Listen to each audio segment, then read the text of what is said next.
Hi guys, mga Uragon. Luluto ako ngayon ng pakbet. Ayan o. Ito yung pakbet na with twist. Mayroong talbos ng kalabasa. Ayan, ito yung ating gulay. Siyempre with matching fried fish. Ayan. Inasin ko na yan. Nalinis na. Piprituin muna natin.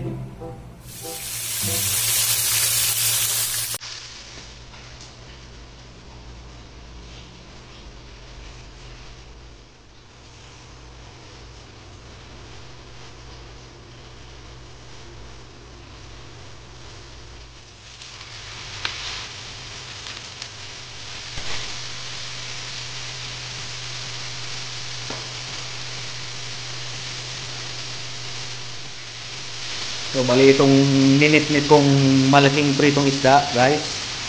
Bali ito yung aming leftover kagabi na isang malaking isda, prito. Di naubos. Ito yung isasawag ko sa pakbet. Yun. Tapos, siyempre meron tayong maliliit na isda. Ito, pang match doon sa pakbet. Ito, pang sahog. Yun. Ba? So, ayan. Naglagay na ako ng mantika. Magigisa na tayo ng ricado. Ayan na yung sibuyas. Nilagay ko na. Susunod natin yung bawang.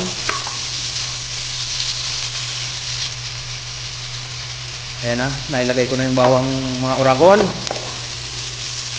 Ito yung pakbit ni Uragon. Pakbit Uragon style.